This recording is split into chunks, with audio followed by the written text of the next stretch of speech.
All right, howdy, how you doing? So today I'm going to give you a little bit of news because it's now time for pre-launch of Tennis Strategy 101, and so pre-launch means I'm going to upload it today, and then um, as soon as it goes live, then I'm going to go into the launch of it, and it's going to start as an ebook at 99 cents. Now, some of you generous souls out there, you're going to say to yourselves, oh, I'm going to wait until it's full price because I want Bill to make money.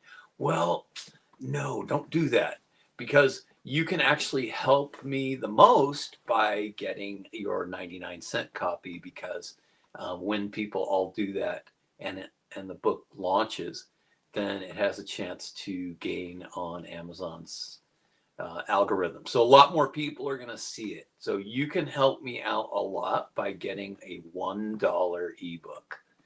So it'll be 99 cents when it launches. So that's coming up. So I upload today. It will probably go live sometime tomorrow, but maybe even later tonight.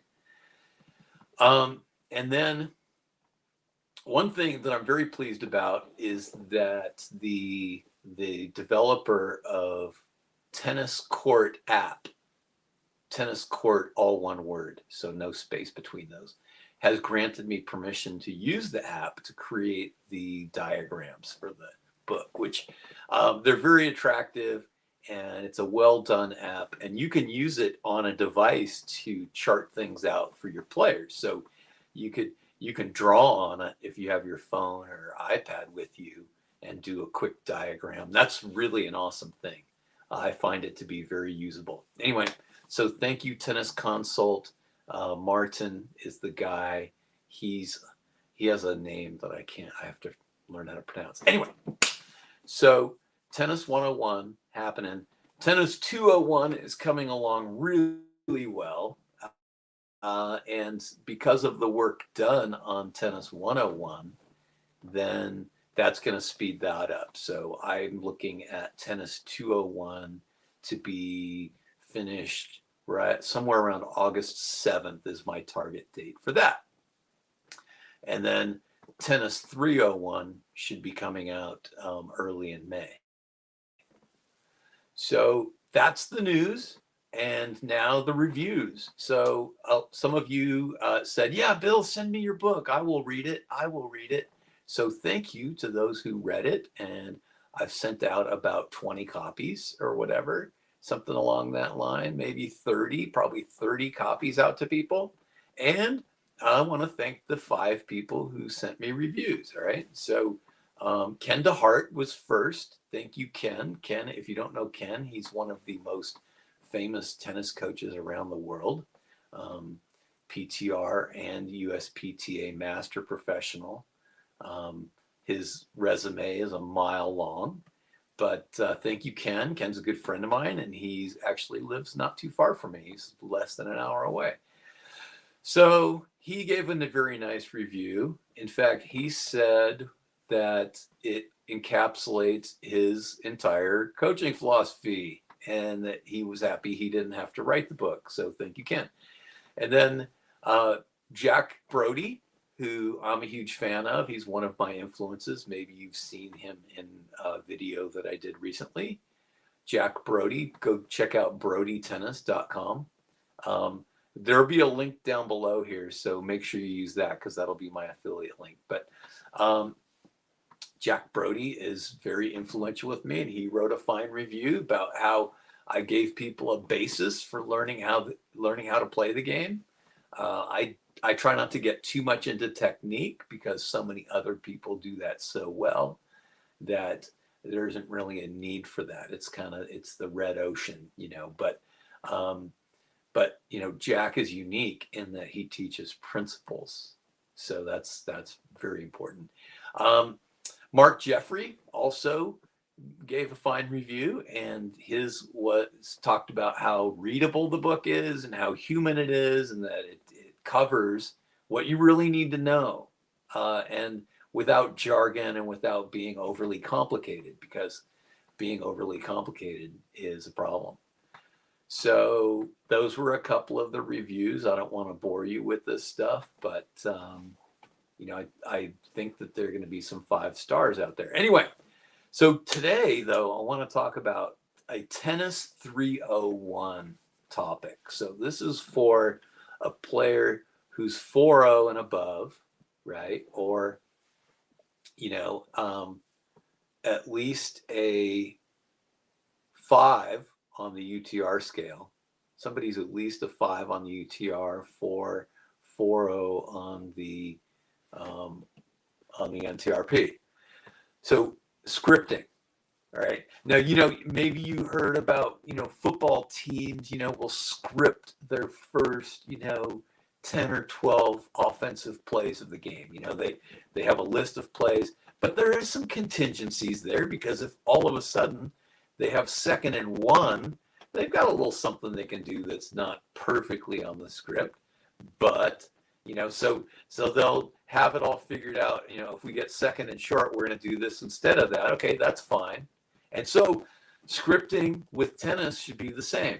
Now, when I'm coaching a player and going into a match, if this fits into their game, if they have a good serve, then I want them to hit their first serve of the match as hard as they can at the opponent.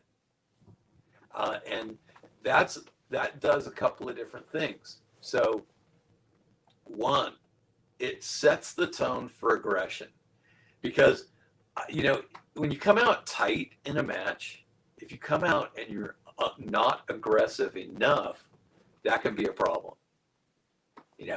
And so if you're like wondering, when am I going to finally uncork in this match? When am I going to be able to hit a hard serve? And you just never, or it happens too late. You wish you had started playing aggressively with your first serve, with some controlled aggression later. So it creates, so if you just go, you just give one really good hard serve, then it kind of breaks the ice off your wings, so to speak, like if you were an airplane. So all right, so now so first serve right out the other player. Now the other thing that will happen is, even if you miss long, you're going to scare that person. And at that level of play, you don't have to worry about scaring people. They shouldn't get their feelings hurt. If they're playing at that level, they've been playing the game for a while. They know the ball can come right at you. Now, I don't really get into that in tennis 101 and 201, because, lower level players sort of get their feelings hurt if the ball's coming right at them and it was an intentional thing. So then the third benefit is that because they are protecting themselves, then they have to move away from the ball. What that does, it helps set up those balls to the corners, right? So you could go for a corner ball, a tee ball, or a wide ball. And I have in 301, I have 4 different serve locations. So you have the tee, you have the body, you have the corner, which is the very corner of the service box, and then just a little bit south of that is the wide serve. So when you're really hitting an aggressive slice serve, you don't want it necessarily to go to the full corner of the court. You want it to go a little shorter and pull people off the court a little bit more. So going to the body really helps.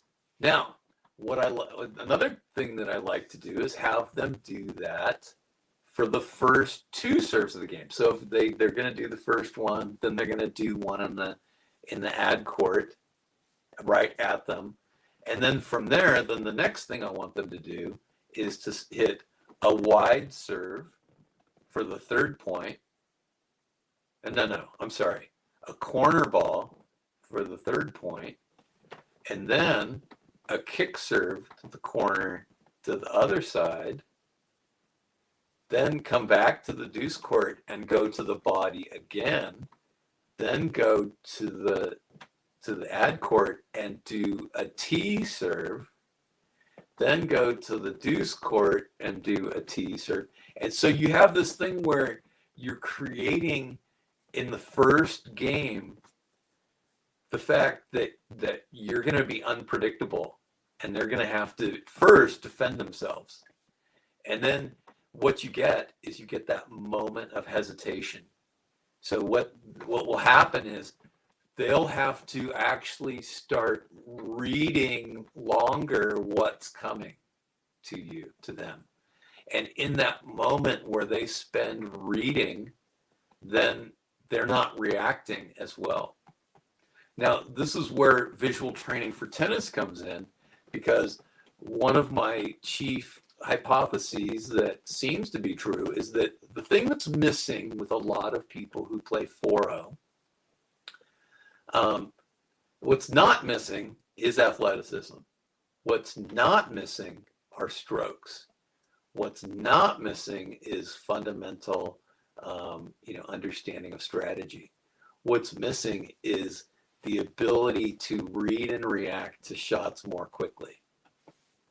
So when you learn how to apprehend the ball better and be more instant in your reactions, and you start to understand the flight of the ball, and you learn quickly your opponent's idiosyncratic motions, which almost everybody's unique somehow. So you really have to find their shot uniquely each time you play. That's one of the big things. Now, flip that around. As a server, you want to confuse them as much as you can. You want to move your serves around. If you're constantly serving to the same place, you're going to have a problem.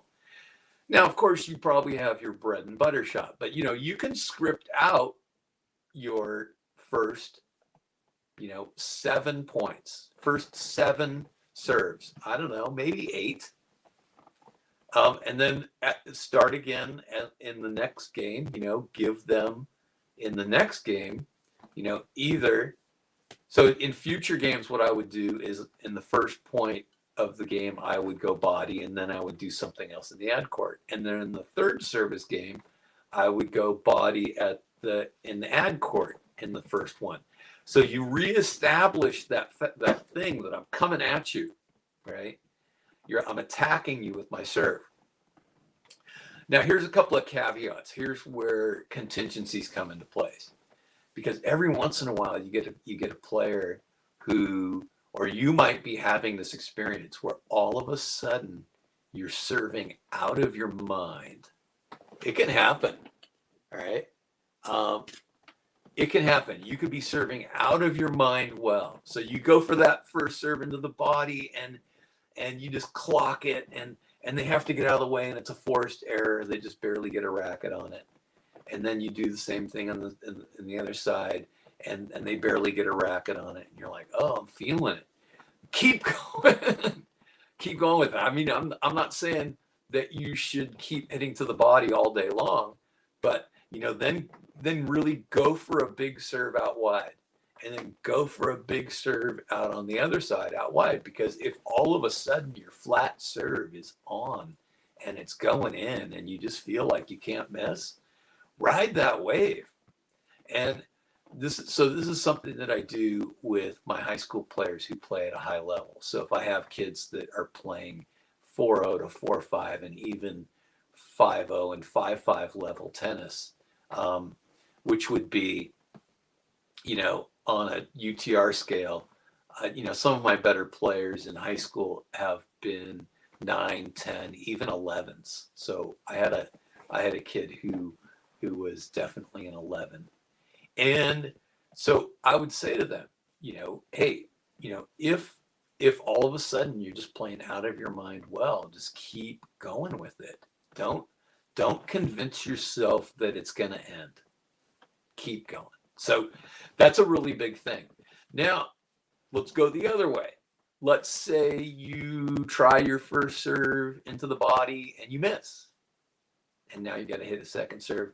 Then you go into the ad court and you try to go into the body and you miss. Right? So then I would say then what you want to do is for the next couple of serves, you're going to want to spin that ball in. So shift to a kick serve as a first serve, because you have to start making first serves. So that's a contingency that can be very helpful, because if you are too stuck on your script, and there's something about the conditions that are making it difficult, like maybe you have a big wind behind you that's pushing your ball out long, that could be a problem. That can mess with it, right? What if for whatever reason it's kind of cold out and you're not really feeling all the way warm and you're a little tight, or you maybe have, like, you're nursing a little injury in your wrist, elbow, or shoulder? Well, then you don't want to keep going with that too long. I mean, you still want to do your best on those first two to get the ball at their body, but after that, then you have to, if they're not going in on the first two, you need to shift to a higher serve percentage strategy. But then you can do a different thing. You can go, all right, I'm going to hit my kick serve to the backhand. I'm going to hit my kick serve into their body. I'm going to hit a slice serve out wide. I'm going to hit a slice serve that slides into their body and jams them. And so here's one of my favorite things to do. So now we go, and we're in the middle of the match, right? So your scripting is over, but the match continues. And so what do you want to do?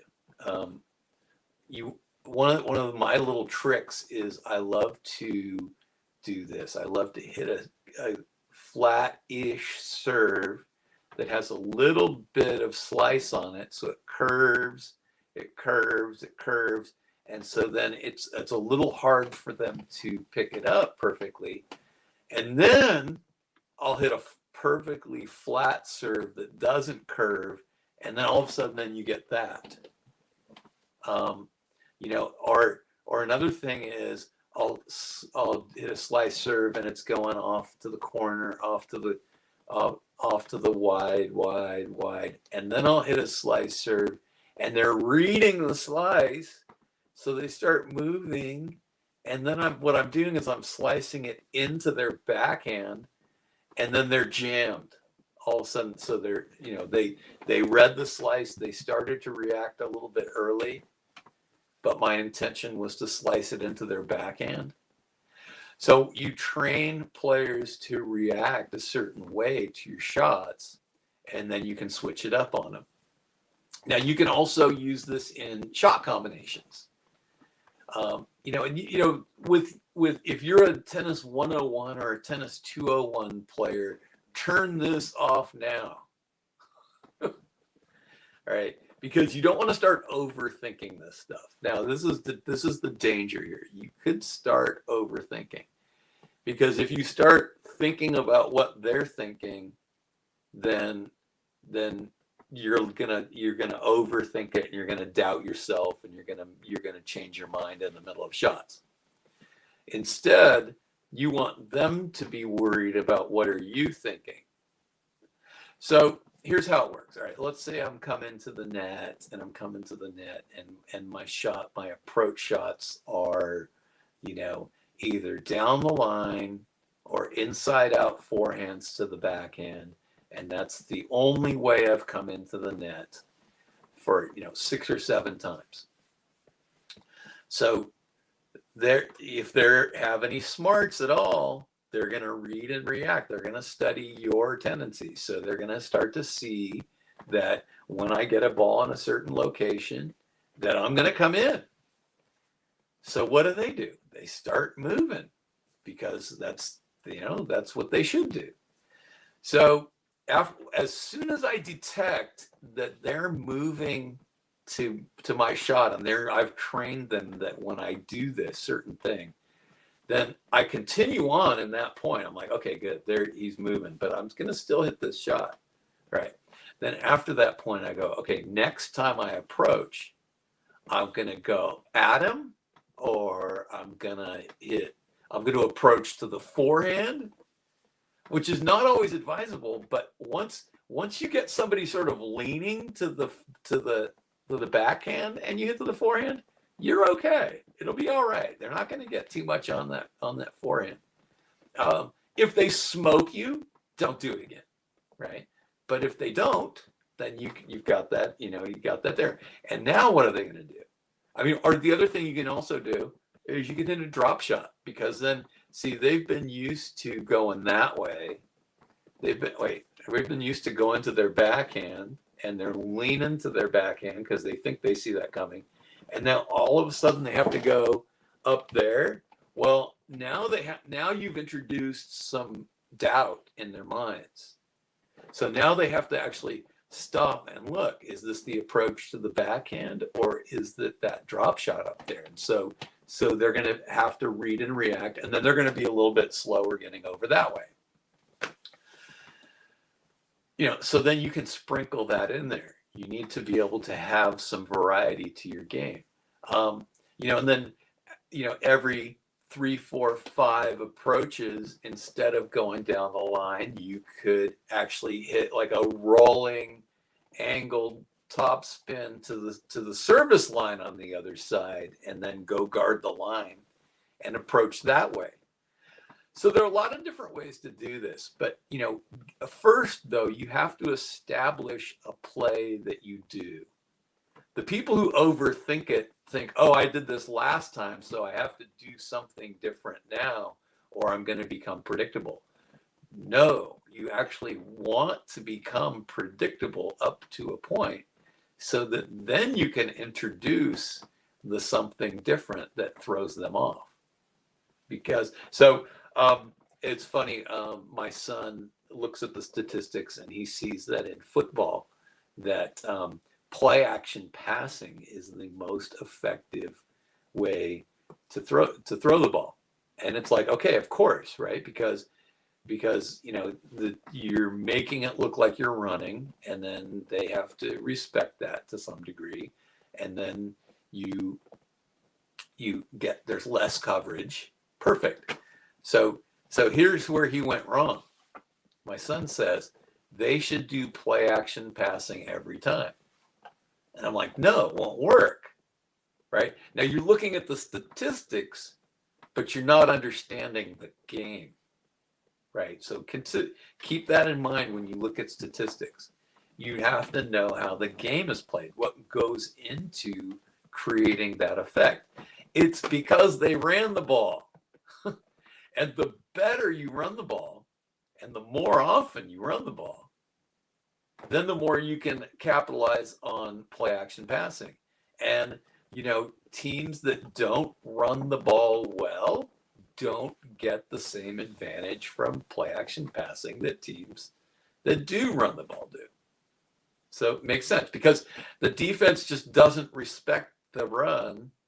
So they just maintain their coverage, and they can stop the run with, fewer defenders up front. You see how that works? So establish what you're doing. Establish a play and wait to see when they start to kind of react early to what you're doing. And then in any future point, so file that away and go, all right, now it's time for me to do one of these other things. All right. I think on second serves, I will 90% of the time, I will go to the backhand.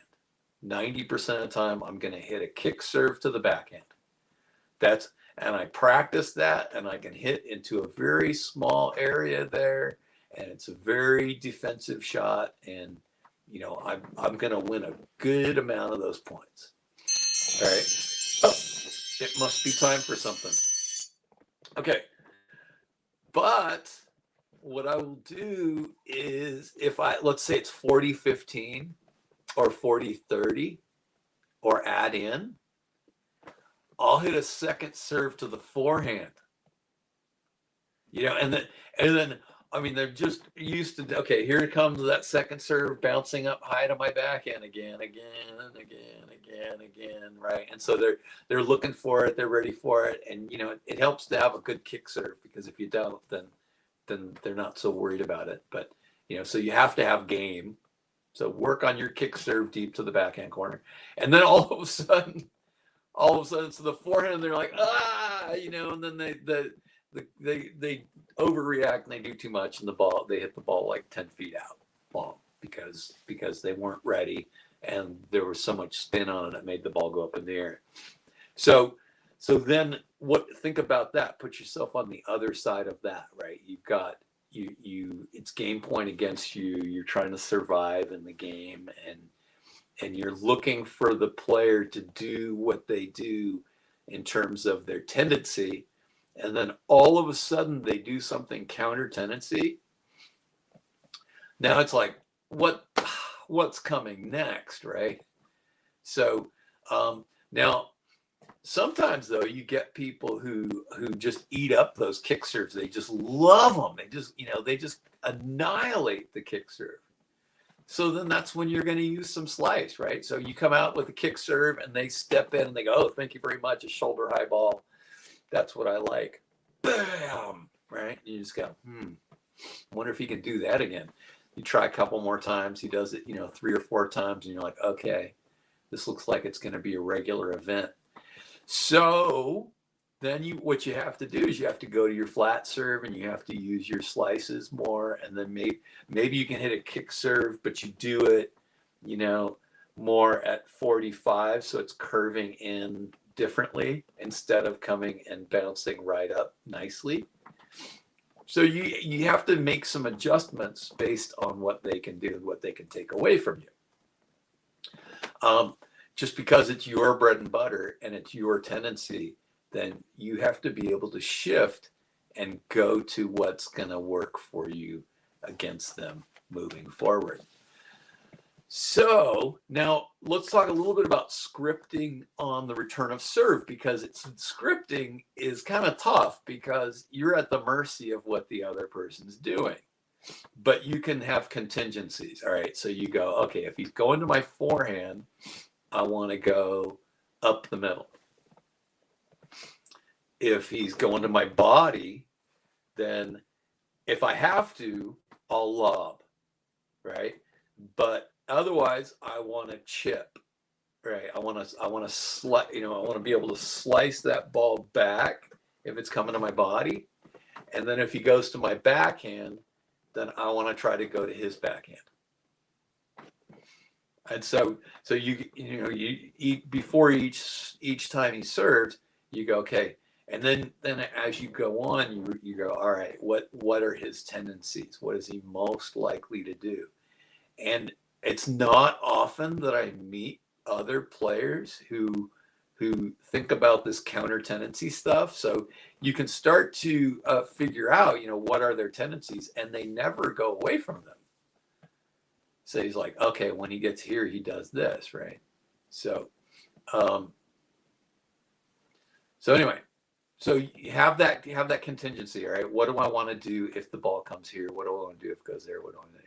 And then get that done before you step up. So think that all through, and then go into your return of serve ritual, because if you're thinking about it too late and he's serving to you, then it's not going to work. So, in the next one, we'll kind of get into more some shot combination plays that you can use and you can modify based on who you're playing.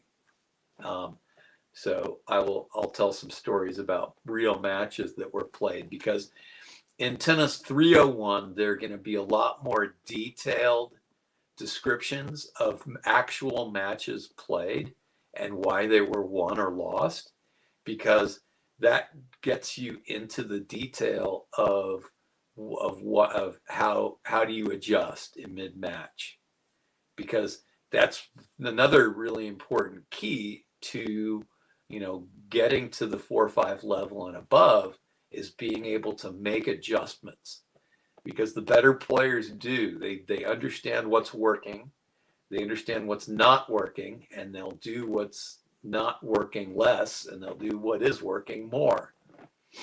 It seems simple, but you're ready for that because you have the ability, you've got enough clarity of mind to be able to analyze that without overthinking it.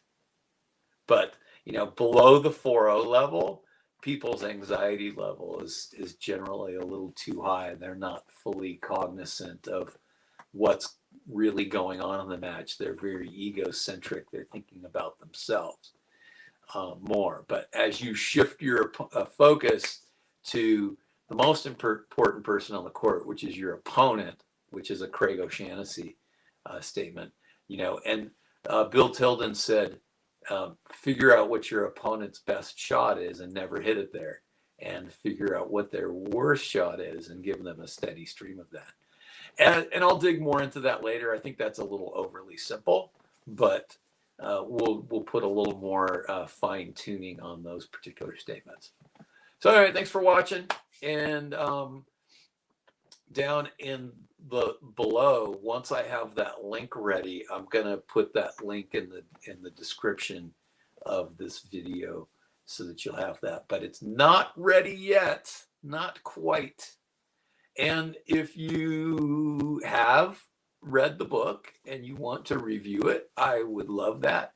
And when you get it, I really, really, really want you to review the book. Those reviews help so much.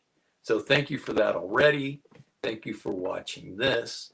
Use your social digital currency to press like, subscribe, share, send this out to your friends, and have a great day full of gratitude and fun and joy and everything that's good for your brain and your mind and your head. Okay, where does that come from?